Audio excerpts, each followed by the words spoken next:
Hey guys, welcome back to Dislyte. In today's video, we're taking a look at the Ollie banner over on the test server. I've had a fair few people ask me to cover this. I was thinking about how I was gonna, deliver the video. Then it was the weekend, had some time with the wife and kids, and now it's Monday and we're here making the video. So this one. Now, first off, what I'm going to talk about in the video is going to be the banner itself, how it works, some changes I think would be nice to make to the banner. But then I also want to go into like my mentality around summons, my history of gacha and how I got burnt, and how I changed my mentality on games and summons, and why I no longer personally care about rates at all in games.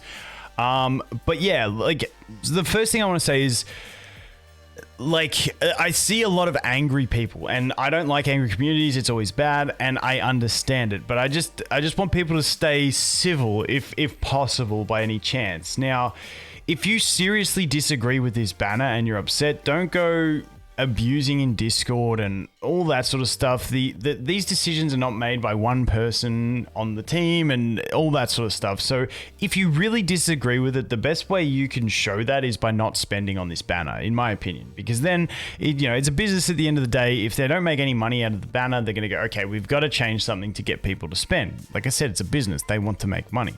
But yeah, try and keep it civil. Like, I don't have anything against the devs, anything like that.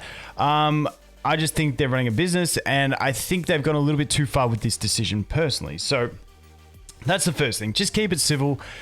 Don't try not to rage too much, please. Is my main request. But what do I think of this banner? I think it does need a little bit of a buff. Just gauging on other games, the way gacha has been trending, and what people are getting used to for getting new units and stuff like that. Now, first of all, let's look at how the banner works. So after 350 spins, the chance of getting Ollie is increased by 10% for every 50 spins. That's not 10% on a summon. That's if you proc a legendary, it's a 10% chance to be an Ollie. And then at 400 summons, so after the 400th summon, that is when it goes up to a 20% chance when you proc a legendary for it to be Ollie. And then 450 is going to be 30%, 500, 40%? Yes. I was already getting confused in my head.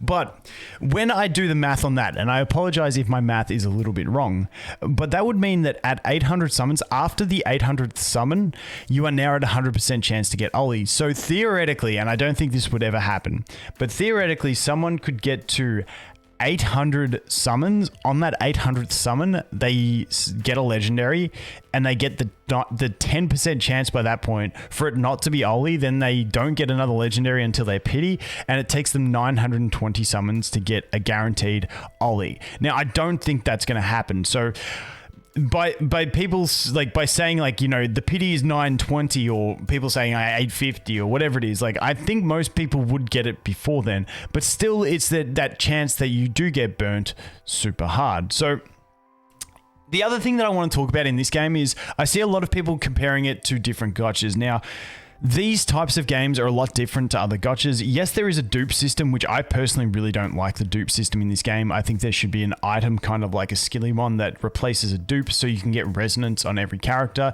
Maybe get 1 or 2 a month from a shop, and then you can slowly build out your favorite, legendary character. I think that's a whole nother topic for a whole nother day. So there's that. But the dupe system isn't vital to making character work. When we look at other games like AFK Arena or Nikkei Goddess of Victory and games like that, where, the higher tier heroes have a higher level cap than the lower tier heroes. So the lower tier heroes are useless, meaning you need those higher tier units to actually progress in the game. And then on top of that, to get them to their full functionality, you need 14 copies. You need good rates. Like in those type of games, yes, you need a guaranteed legendary every 30 pulls. You need the game to give you a lot more summons and all that stuff. Now, in games like Dislyte, Summoner's War, Epic 7, all that, you don't need that as much, because you can do everything with the free-to-play units, and you can progress. And then, these units are more of a luxury unit. Like, I get that, like, that whole sentiment, and that's sort of my sentiment as well. But I also think when gacha as a whole is getting more generous, it's hard to do a backflip like this and have a really, really harsh Pitty. I mean, at this rate, I see a lot of people saying, like, why bother have a Pitty at all? So I think this is just bad for the community. Anything, like, despite what my individual thoughts are around, needing to summon and stuff like that, anything that makes the community upset, like really upset, and starts, ruffling feathers a lot, is something that you kind of got to address. Now, like I said at the start, if you disagree, the best thing you can do is not spend, because if they're not making money, that's when they go, okay, how can we improve this to make the people happy? It's where they'll spend the money. But for this one, what I would change, so like I said, I think it needs a change. Now, these suggestions I'm going to give, these are ballpark figures. I'm not an analyst. I don't know. But maybe starting it at a 50% would be decent. So, you've got that 50% chance by 350. Most people aren't starting at a 120 pity to get down there. You've had 3 summons. Hopefully by the time you get to that 350, you've got it. The other idea for me would be at 350 spins, you get a guaranteed Ollie. Like, I think that sounds reasonable. Now, I've seen comments in Discord and stuff like that saying, just make it a 100 pity, we get Ollie. I think that's a bit too far. For me personally, in games, and feel free to disagree with me in this, but I think if things are too easy to get and everyone has them, then they're less exciting and less special when you do have them. I like units feeling special when I get them in games. So this game does that. But like I said, with these banners, when you get the pities, I don't think free-to-play players should be able to get every unit at pity, especially not free-to-play players like me, where I spend all of my gems on refills. It just, you've got to make choices along the way. But, every maybe second, third, fourth unit, if you can get to the pity on that, I think that's like a good roundabout figure. Now, I know there's other people who are going to say, no, I'm free to play, I should get everything. I just simply don't agree with that. And, if we disagree, that's cool. But I think those two things, either having a 50% base or just leaving the 10% the whole way, and then at 350, you get Ollie. I think those are two things that I think sound reasonable-ish. I could be wrong. The other thing I would love to see in these banners is, because I don't like the fact that you have to own, the only banner you can summon on is the rate up banner. What I would really love to see is something like, when you summon and say you, on your first legendary on this banner, you proc the 10% chance and you get Ollie. I would love to see something that says, the game pops up the option and says, okay, you can have this Ollie, or you can have a random legendary based on normal rates. There is still a chance you can get Ollie, but Ollie is at the same rates as the other legendaries. So then it's like you're getting the just random normal pool that you would have had. I'd love to see something like that, just in case people don't actually want to summon for the specific character that is on the banner. Maybe they're a new player, the banner character, they're just starting during a banner. The banner character is like a really niche Guild War character or something like that. And they want to try and get some of the better nat 5s for general progression and stuff like that. They might not want to get that. So I think that would be a cool thing to implement as well. But just to recap, general sentiment is I think it needs a buff. Try and stay civil and calm. If you don't agree, don't spend. That's sort of the way I would view it. And yeah, I'd love to see something that you don't have to actually go for that pity character. Now, I want to segue a bit. So that's like the first section of this video out of the way. The second bit I want to talk about is a bit of my history in gotchas, and try and give you some perspective on how I view summons and why I literally don't care about rates. This is on a personal sense. I don't care about rates unless I can see something that's really upsetting the community and stuff like that. So me personally, if I was just playing games and not covering them and making content, I wouldn't care. So what happened to me is back about 8 or 10 years ago, I started playing Summoners War. That was the first gacha that I really got into, spending money, all that stuff. I spent, I don't know how many thousands of dollars in that game.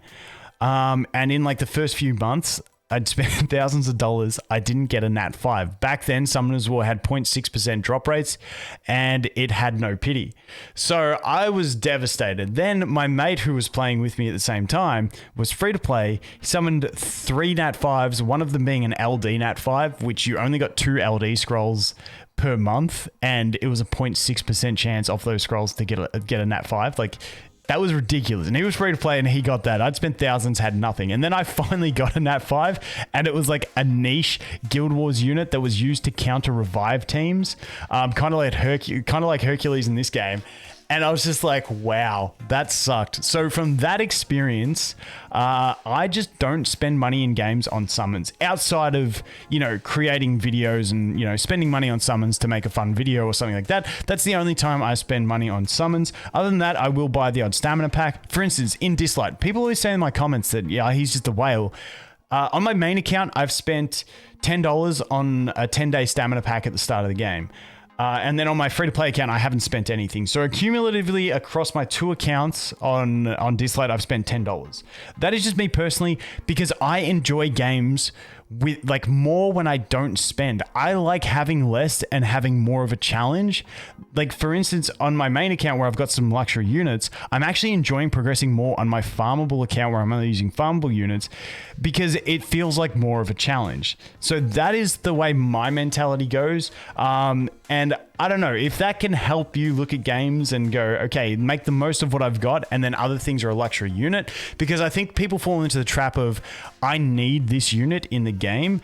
And games like this are not like that. You can have a lot of fun and enjoy the game with just the base units. And the way I view it is when I get a 5-star or a 4-star, that's when I go, okay, I've got a new toy that I can have a lot of fun with, and I can look and try and build teams around this. That's the way I view it. Like I said, after getting burnt in Summoner's War, it sort of scarred me a little bit and changed my perspective. And since I stopped spending money in gotchas, that's when I've really started enjoying them, because the challenge becomes greater and the enjoyment around getting a unit becomes greater as well. Like when I summoned Raven on my account, like that was pretty hype, because like I hadn't really spent any money on summons, and you know, when you get that something lucky, it feels good. So that's just a bit of my mentality. I'm not telling you can't spend. Go nuts. We need spenders in these games to make them run, and I'm one of the people, I absolutely love whales because they fund the game for the rest of us.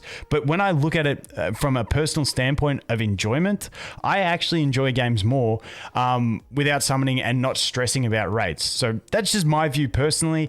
Not saying that the having horrible rates is fine.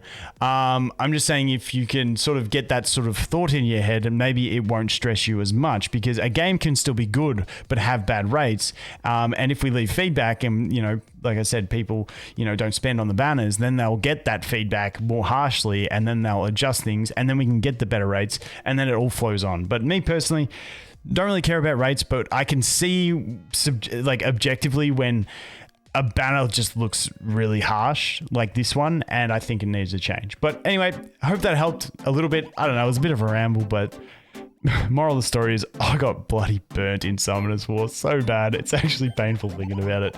Anyway, guys, thanks for watching. Hope you have an awesome day, and I look forward to seeing the next one. Cheers.